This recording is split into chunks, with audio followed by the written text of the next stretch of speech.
Hey guys, John here, blind man walking. You guys are looking at Luca, our son. He is lying, I guess, in his massage chair that is not on right now. He's just chilling in his chair. Today I'm going to talk about 3 things that I have learned as a new blind dad. Hopefully, dads out there who are sighted or blind can learn something from this video.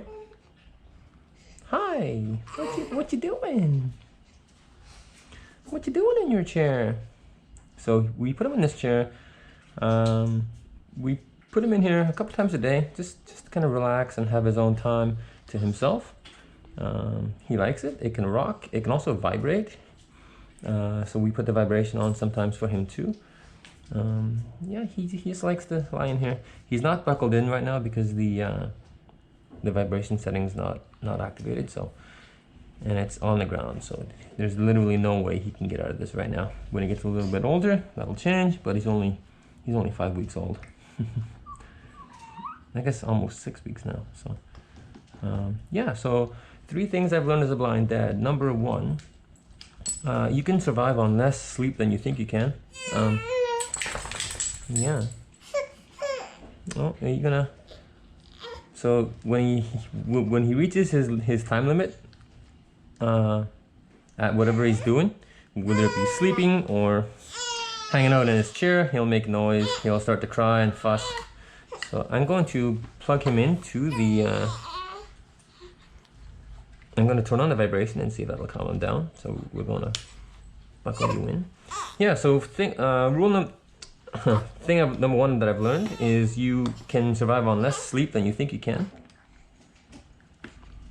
I'm not somebody who requires a lot of sleep to begin with. Typically I would get 6 hours a night would be my max, and that's like broken sleep. Okay, I'm not sure if he's gonna settle in this chair or not right now. But since he's come along, every 2 hours we're up to feed him, and we don't live in a big place, so when he's up, we're both up. So Colleen and I are both up, and the dogs are up, so we're all up. So the first week I was like in zombie mode, surviving somehow, but very quickly the body adapts. And I am an active outdoor athletic person. I work out often, and since the first week on, even my workouts that were suffering a lot have picked up, and I'm back to my normal ability level with my workouts. So the body does, the body is an amazing thing. It adapts to a lot that we throw at it. Yeah. And Luca is calming down with the massage chair activated. So for me, and I'm gonna guess for most people, we can function well on less sleep than we think we can get, or than we think we can. I can definitely attest to that.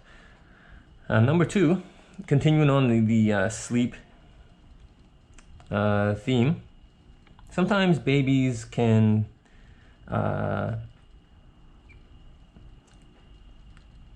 seem like they're awake when they're not. So adults have this,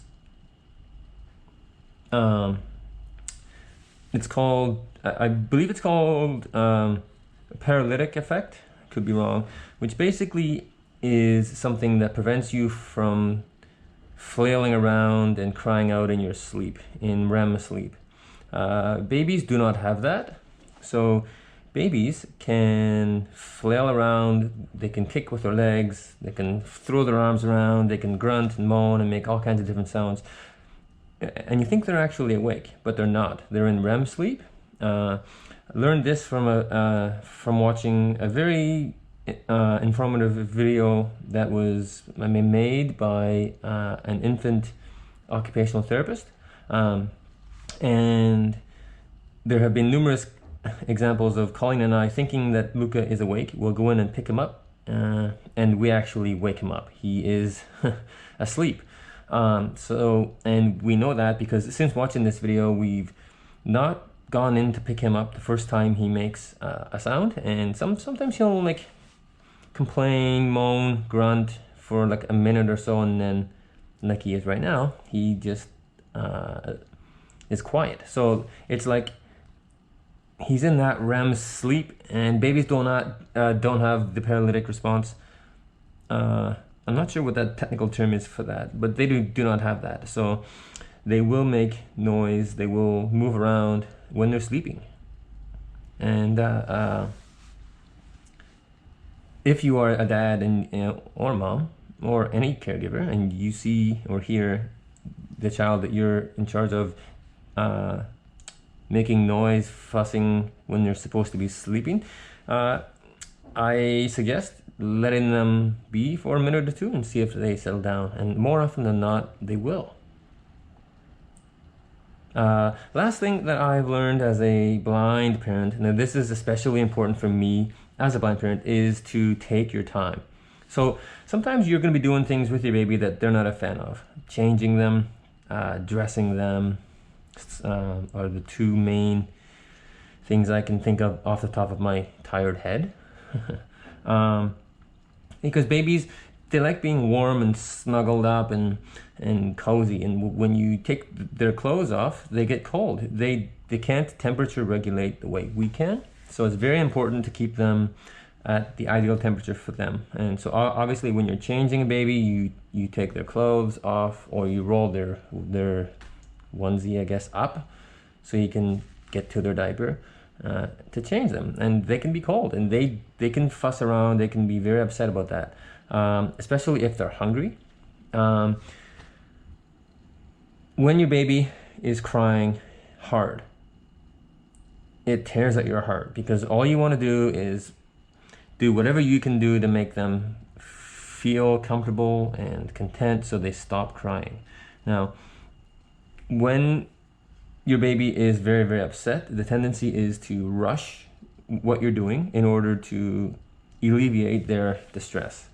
I've done this. Colleen has done this too. Sometimes when you rush, you end up making mistakes that you have to then undo in order to do what you're supposed to be doing, which can exacerbate the process, extend the time that your baby has to deal with the uncomfortable stimulus that they're dealing with. So prime example for me is, I learned this the hard way. When I'm dressing Luca, there was a time when he was quite upset, and so I put the onesie over his head. After changing him, I changed his onesie as well. And so basically what I do is I put the onesie over his head, and then I put his little arms through the armholes before I pull the onesie down over his body. So he was pretty upset. I was rushing to put his onesie on so he would calm down. In doing so, I didn't line up the back of the onesie properly. So when I went to put his arm through, I got his one arm through, but the other arm, the sleeve, was under him, because the back of the onesie was not under his back, it was more on his side. So I had to like take the arm in the onesie, take that back out again, reposition the onesie under him, and so I basically doubled the amount of time it would have took to put the onesie on him in the first place, and he was screaming blue murder the entire time. So I have learned to just take my time, try to block out the noise that the baby's making, because it's just going to stress you out. You want to alleviate their discomfort. They want you to alleviate their discomfort. Seriously, if you can stay calm and just control your, I guess, emotions, and just try to focus on what you're doing, and slow. So I used to be a high level competitive athlete, and one mantra that we used to always go by is slow is smooth, smooth is fast. So slow is smooth, smooth is fast. And when you interact with your baby using or thinking about that mantra, life is definitely a little bit easier. So since I have started to slow down and focus on doing things right the first time with him, things have gone a lot better. I'm less stressed. He's less stressed because I'm able to do things with him quicker. So it's a win-win for both of us. Isn't it? Yes, it is. So this chair is a Fisher-Price chair. For my blind viewers, I don't know what color it is. So it's basically a plastic rocking chair that has like a material on the chair part, and he sits in it. It's like a recliner, and it has an arm on the side that you can rotate over top of him that has some toys hanging down.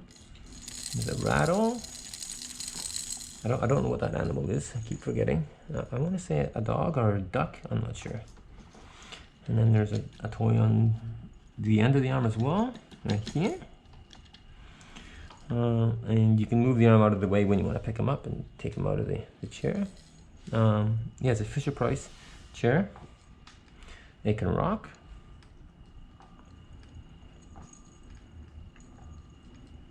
And it vibrates.